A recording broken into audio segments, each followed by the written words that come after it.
Becca just texted me that she does not have a email. She should be on Teams. I don't know, I never interviewed her.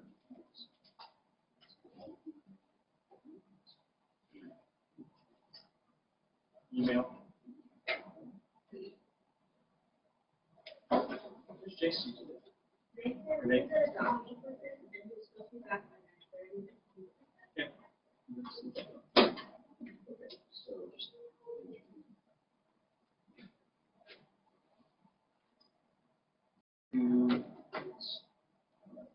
RHP. RHP.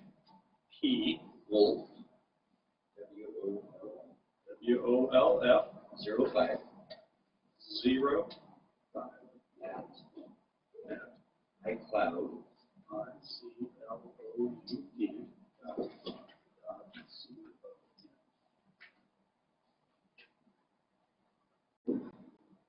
I think we'll do it this way for this week, but I think we may actually use a different way because it also solves the problem of what to do with this stuff.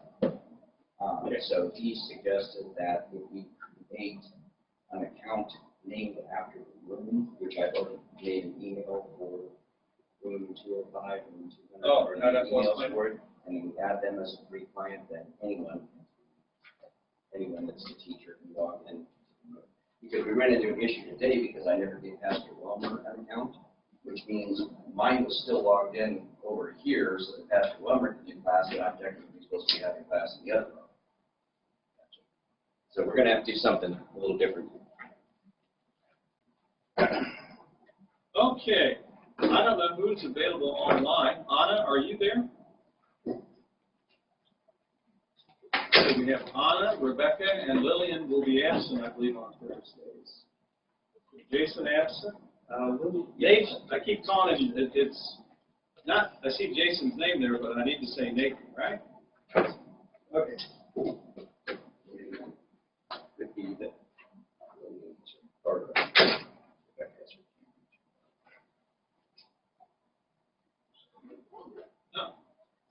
Oh, there she is. Okay. Here she is.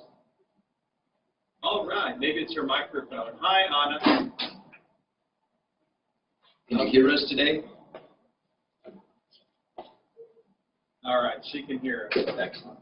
Actually, it's not a bad idea to, I noticed yesterday during our fun time, during Algebra 1, that is, that one of our participants had some maybe family fun feedback. That's what you call FFF, family fun feedback. And that we could hear that a little bit on our ends. So, but please mic up and give us a shout if you have a question or comment, or I might even call one. So, all right. First order of business today.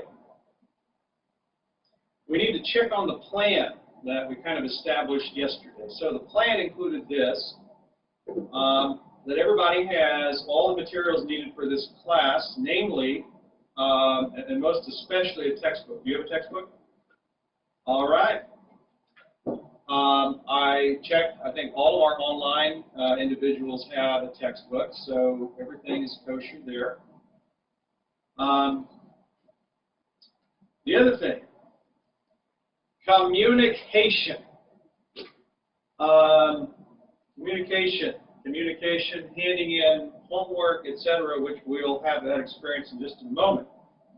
For my online individuals, homework may be turned in. I sent you an email. Homework may be turned in via a scanned copy of the homework. So, in other words, I'm expecting math homework to be handwritten. I mean, I'm not expecting you to typewrite. But that would be an interesting thing to do. But handwritten, and because it's handwritten, you may either scan it and send it to my Skieser, S-K-I-E-S-E-R, email address at FLS Plano. This is not a, to make sure I think we have good color FLSplano.org. Okay. Now, technically, I guess anybody can do that, but especially for our online, that would be our way to communicate homework assignments. And that's what we're going to do for the moment. Personally, one of the things for us to talk about is there another way? Because I could receive 5, 6, 7 pictures of different pages of a single homework assignment, and trying to download all those, print those off, create those, scan those back, return those. I don't know if there's another way, but that's what we're going to do for right now. Okay? So you may take a clear picture of your homework and email it to me at skeezer@flsplano.org. Math is one of those subjects that requires daily interaction with homework, daily emails. And that is something that is maybe different from some of the other classes that have assignments due maybe a few a week, something like that. Maybe not. Maybe I have this glorious picture of only Algebra 1 and Algebra 2. But I'm guessing that this daily interaction between us is little. Next, we can promote more argumentative versus collaborative behavior. So that's the way we'll handle that, all right? And there's nothing. We'll get more directions when we get to tests. But in general, I'll proctor tests here, and then we'll send tests out to family, parental guardian types, and then they'll proctor your exams, and then you can do the same thing, homework assignment, simply. Hold on to that. We'll collect those, or we'll have those turned in via email the same way we're doing homework. So those are our clerical aspects that I wanted to bring up. With what I've said so far, does anyone have a question?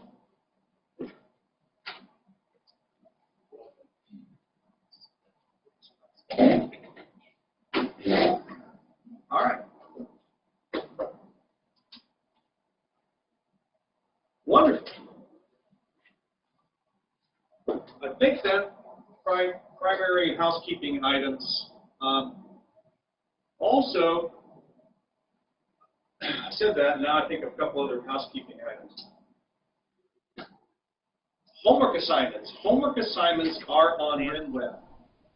Now, I know all of my online students should have access to the RenWeb account with Algebra 1. All your homeworks are listed. All your homework assignments are listed there. Here's the catch: if you're an online student, then you should get used to this anyway. Teachers may have different ways of communicating their homework assignments. Mr. Merritt may send you a spreadsheet with all of your homeworks in an attached email. Okay. Right now, for the time, I'm primarily using what's already been uploaded on RenWeb rather than sending out that separate attachment. I may change that, but for today, this week, that's where your homework assignments are located. Now, for you all, Elizabeth, Nathan, you don't have email accounts that I know of. You do. You do or don't? You do. The question is that I noticed that it is not entered in RenWeb. So we need to talk to I think your mother and father have been receiving your email addresses, but since you... Write your emails down. Okay, Mr. Merritt's helping us out. Thank you, Mr. Merritt. That means that because I'm communicating with freshmen, and this is a freshman course, it'd be nice to have one streamlined way of communicating stuff. If I send out an update of some sort, or I go to RenWeb, and one of the things I can do as your teacher is I can actually send to you a PDF of the homework assignment as an attachment. You click on the link, boom, you've got the whole week's assignments. You can also go on your own to RenWeb and locate it. So I'm working on homework. So anyway, yesterday I did attempt to send out an email to everybody with the homework assignments for these first 3 days of school. If you, Who are you sending that to? who asked that question? Stefan? Who did? Who are you sending it to? Abigail? I'm sending it to Abigail. I don't see Oh, M. sorry. Is this Rebecca? Is this Rebecca? Okay, Anna thinks it's Rebecca. Sorry. Rebecca, I have probably been sending it to someone else because your email address was updated as of about 20 minutes ago on my, and it will also be updated on the Ringo, Mr. Miracle. It is on record already. So we should have fixed that, okay? You should be, Rebecca and Anna and Lillian, when you watch this recording, be getting that at your own email address or whatever email address is on the RenWeb account. Okay. Now, it'll also go for you all, everybody. We'll get that attachment. So you should have that electronic copy. That way, if you lose it or you're at home and you're like, what's the homework assignment? I have the homework assignments planned for this course for all throughout the end of the school year. Okay, so when you get that, you can be fairly confident that this is the homework assignment. And by the way, if it's on RenWeb, and I tell you something different in class the next day and said, oh, didn't you do this problem? And I left it on RenWeb, that's my mistake, not yours. Okay? So it's my job. It may run differently in other classes, but in this class, if it's on RenWeb, that is the homework assignment. And that's that. We'll go by what's on RenWeb, okay? All right. Let's get to some math. Yesterday, we had a fun little math trick, right? Did you try it at home? Yes. You take 3 digits, you reverse scramble those 3 digits, subtract the smaller one from the larger one, and follow that procedure. Multiply that number then by any number between 1 through 9. The resulting number will have 3 digits such that if you add all 3 digits together, they will be evenly divisible by the number 9. So doing a little math, then you can calculate what the remaining digits are, or what the one digit that you circled is, if you know the other 1 or 2. And the point of that was what? That math is what? Fill in the blank. Math is predictable. And why is it predictable? Because it has rules. It has rules. Math is a very legalistic subject. There's very little gospel in math, okay? It doesn't say that all you got to do is believe that this theorem is true and you will be saved by grace. It says, no, you have to know the theorem and you have to use the theorem and you have to do in order to find that predictable answer. It's a very legalistic subject in that sense, okay?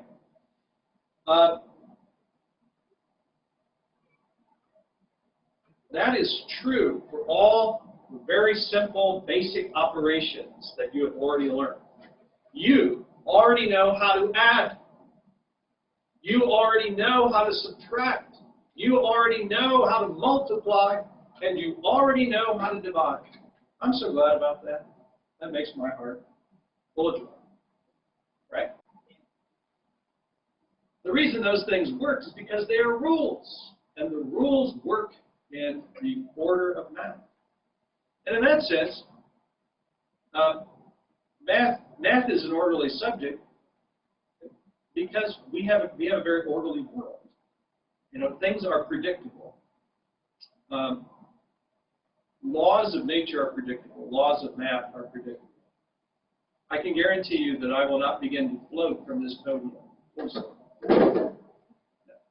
I will not begin to float from this podium because of the principle of gravity. It's a law. Something we all know and experience. We call it gravity. We don't know a lot about it. We just say that it is. It just is. And it may just fly past us as common sense, but if you have one object and you add another object to it, all of a sudden we can now say that we have two or twice as many, or there's a lot of ways to describe that. If I have an object here, and it's no longer there, we can say that there are no objects there.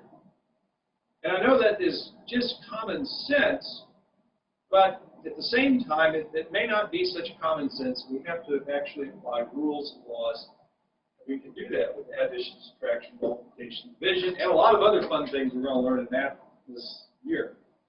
Now, that's an introduction to the lesson today. But before I do that, I want to ask if there are any questions about the homework assignment that was due for today. If so, raise your hand and ask now. Go. I didn't understand the case. Did you subtract? Okay. There's a bigger question over number 2, step 4. So in step 3, you had 3 boxes, and you had 1, 2, 3, 4, 5, 6, 7, 8 circles. Right? Correct? So look at step 4. What is different? Instead of 4 boxes, how many boxes did you have? You had 1 box. Instead of, how many circles did I say there were? 8? 1, 2, 3, 4, 5, 6, 7, 8. Instead of 8 circles, how many did you have? 2. So, what happened? Mathematically, how can I go from 4 to 1? And at the same time go from 8 to 2? Divide by 4. Any other questions? So if we give you an answer in class, you got that one wrong, you can fix it. That's the rule. I don't know. Did you send it to me? Oh, there's an Algebra 1 folder? Yes. Okay. I'm not sure what it is. There's no such thing as a high school box. So here's what you need to do. Bring it to class. So it's a little different than your 6th, 7th, 8th grade class. Bring it to class, give it to me, okay? So you know where it is right now? I do not know the folder. It's in the thing right outside the room. It's in the, Yeah, that's it. Okay, would you go get it for me and turn it in to me? Everybody else, turn yours in off and turn it in to me via email. Got it? Skeezer at flsplano.org. All right. Today,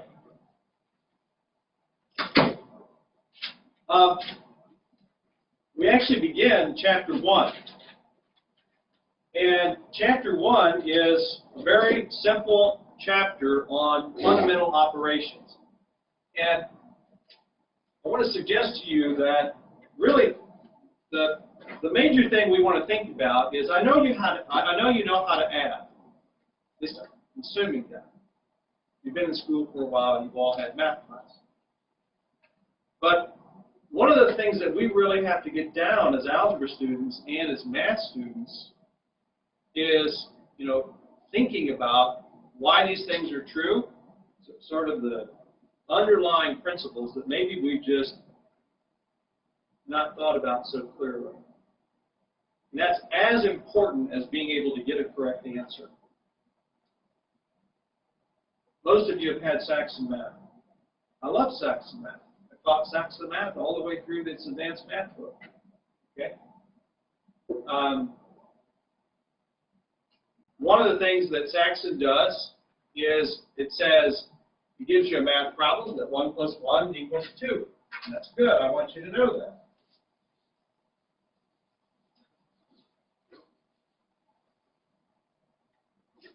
What's going to be very helpful in moving on into math is understanding addition property.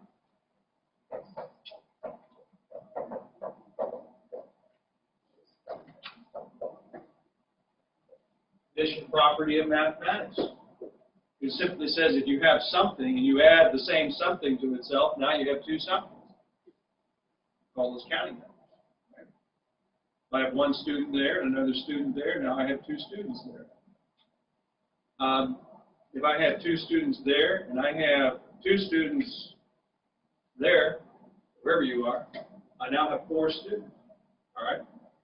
So that math then, the addition principle is really very practical. Now, one way that Harold, if you turn with me in your textbook to the section on page 6, addition, lesson 1. All right?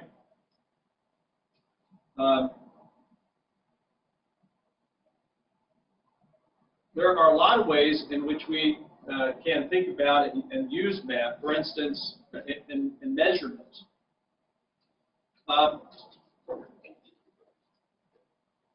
If I have need to build something, and I have done this if you've ever built a dog box or a birdhouse, or what were we talking about building the other day with Miss Roundy? Sundial. Or maybe you built a chicken coop. Built one of those not so long ago. Trying to figure out how much lumber that you need. You can't go to the store. You decided that you're going to build a frame that has 4 foot by 2 feet frame, 2x4s.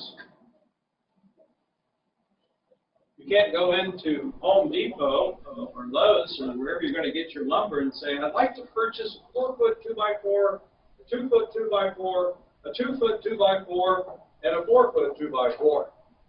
Because what are they going to say to you? We don't sell them in those increments. We sell 8 foot 2x4s, and even that isn't exactly 8 feet when you get your tape measure out and you start measuring about it. So maybe we sell 12 foot 2x4, or 10 foot, 12 foot, 14 feet. And so what you end up doing is you end up saying, okay, well, I add these things together to fit certain increments, because what I need is 2x4. I can only buy them in these increments. There's 2 feet, there's 2 feet, there's 4 feet. Okay, there's one 2x4. I'm going to have to buy another 2x4 to get my other 4 feet. And so you see basic addition playing a very important role just in trying to build a chicken coop or a dog pen, or I don't know, maybe a desk at home, whatever it is. The other thing is that for math purposes, we can also talk about addition on a number line. So here's a number line. Everybody seen a number line before? Usually we draw arrows on a number line because it means that the numbers keep on going, but I can only graphically represent it by stopping there. Otherwise, I'd spend the rest of my life drawing the rest of the number line. I'm 50 now. I'm 90 years old, and I'm still trying to illustrate my Algebra 1 timeline or number line. We simply draw arrows on it. Then we randomly start marking things on it. I'm going to call that nothing. I'm going to call that 1, and I'm going to call that 2, and I'm going to call that 3. And each of these represent a space, a number. So if I'm looking at a number line and I say, well, if I have one object and I add to it 2, how many objects am I going to have? Well, it stands, you've learned this, Saxon Math has taught you that 1 plus 2 is?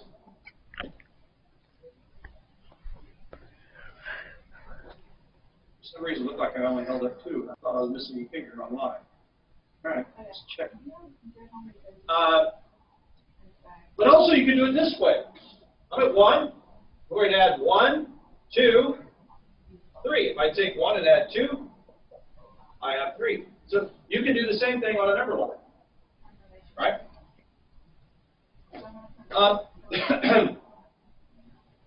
Here's another idea. What if I say to you that today, in this class, we have 4 students that are mostly paying attention in Algebra 1 class? All of you are paying attention. But in 10 years from now, I don't know how many people are going to be paying attention in Algebra 1 class. I don't know. Give to me an expression that represents the number of students currently paying attention in Algebra 1 class and the number that might also be paying attention in Algebra 1 class 10 years from now. Can anybody do that?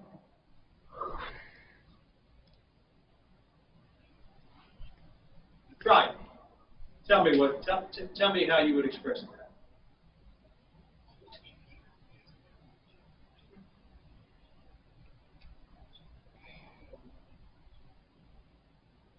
Okay, it could be done on the number line.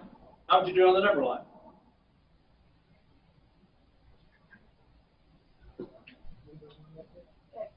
Well, here's one way you could do it on the number line. Let's follow Nathan's idea.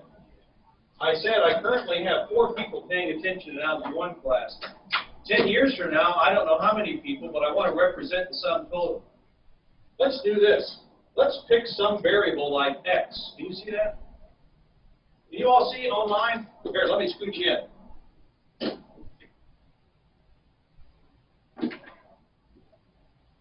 Let's pick some number called x. We're going to say that one little variable there, we're going to call it a variable, that letter represents the number of students that will be paying attention in Algebra 1 class in 10 years. And I'm going to add to 4 on my number line, x.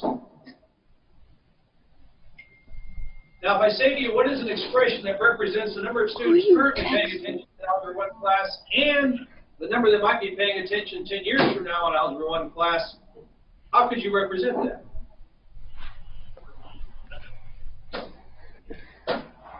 Four plus x, right? The answer is 4 plus x. I can represent it that way. Right? So there's a lot of ways that we can talk about the addition principle. Any questions about what I've said so far? All right, let's see what Harold can have you doing. So look, please, with me, page 8. Your homework assignment will actually be to do sets 1 and sets 3 on pages 8 through 8, and then skips over pages 10 and 11, or 10. Please note that there are different sets in your homework assignment. There are generally 4 sets represented by Roman numerals. Hi, Lillian. Hi, my computer logged off the service, so it wouldn't load the class. This class is being recorded for those who want to enjoy it again. There's section 2 represented by Roman numeral number 2. There's section 3 represented by Roman numeral number 3, and section 4 represented by Roman numeral number IV, which is not what you stick in your arm, but it is Roman numeral number 4. All right? So the assignment will be to do set 1, those problems, and to do set 3. So set 1 begins on page 8. It includes find the following of each sum. There are 10 problems there. And then you turn the page. Hi, Abigail. And then you turn the page, set 3, page 10. It looks like someone tied them together. Yeah, I know. 17 through 22.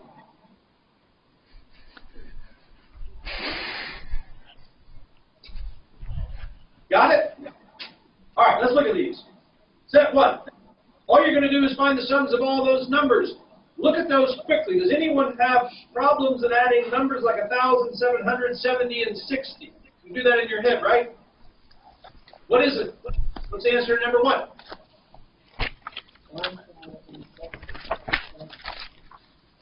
1,776, so that's what you write down as the answer to number 1. There's going to be some decimals in there.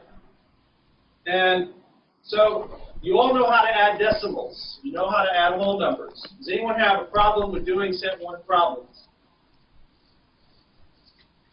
Look at set 2 and set 3 are identical. But just for your sake, let's turn the page to page 10. They're identical with different numbers. They're the same kinds of problems with different numbers. Look with me at set 3, top of page 10. Problem number 17. Are you with me? Harold says, write a number or expression for each of the following. 17a, the sum of 3 and 11. Write a number or an expression for that. What number could you write for the sum of 3 and 11?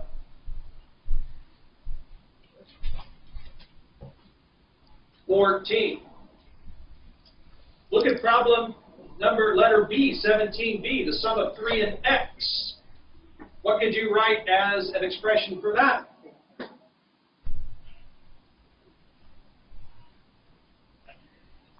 Sort of like this problem here, right? B, 3 plus x, right?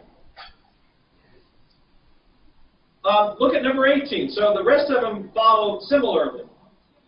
Look at number 18. Figures below the box represents any number, and the sets of circles represent specific numbers. You were introduced to that idea yesterday. Harold had you do that in number trips. So a box means anything. It could be like x or y or any variable. But the little circles represent a specific number, like 3, 7, 10, whatever. So in 18, the box is below any number, circles specific numbers. So look at figure number 1. Letter A, what addition problem is illustrated by figure number 1?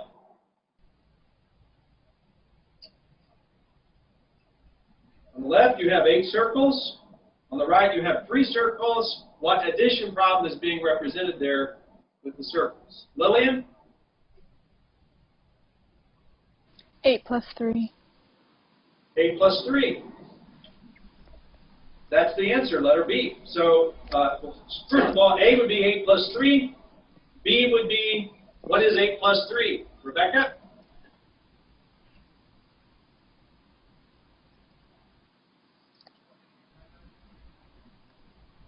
Maybe you. We'll wait for her to come back on in a moment. Anna? 8 plus 3 is what?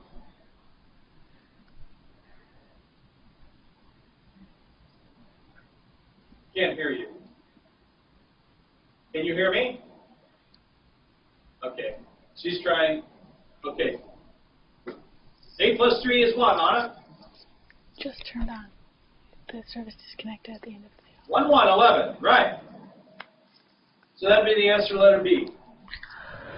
Look at letter C. Write an algebraic expression to represent the addition problem illustrated by figure 2. Now remember, a box can be represented by any letter, like the letter X. So figure 2 has a box, and then it has 6 little circles. 1, 2, 3, 4, 5, 6. In general, Harold substitutes boxes that can also be represented as, say, X, variable. So somebody translate this for me. This actually says what plus what? A box in 6 circles is what? Lillian? 8 plus 6. X plus 6. X plus 6. That's the expression. Okay, do you see how to do those? Look at a problem like number 19. The perimeter. Carry is around. Meter is measure. The measure around. The figure is the sum of all the lengths of its sides. What's the perimeter of each of these figures? Well, look at letter A. What's the perimeter of the first box there, or the first figure? Nathan? 6 plus 4 plus 7 is 17. Right. But it throws in, look at letter E. You've got an X, and a Y, and a Y. Elizabeth?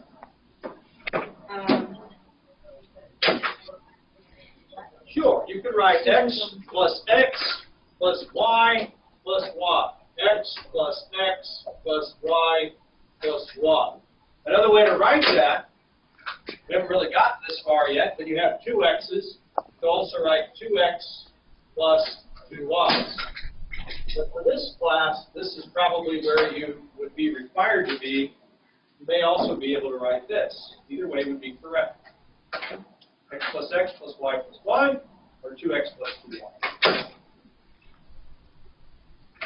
Okay, so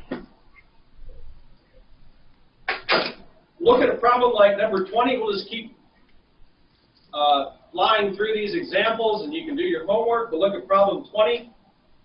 The figure below can be used to show that 4 plus 5 and 5 plus 4 are the same number, depending on whether the figure is read from left to right or right to left. Do you want to be a Latinist, or whether you want to be a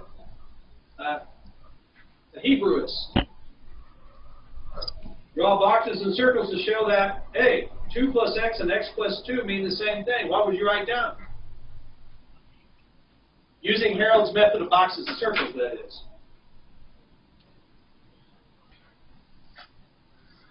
20A. Elizabeth? You do 2 circles plus a box. Okay. You could write 2 circles and a box. And you don't need to really use, Harold's method does not necessarily need a plus sign. There's an understood plus sign. Or you could write what? Anna? Did you raise your hand, Anna? No, she didn't. Okay. She just likes waving at me every now and again. I understand.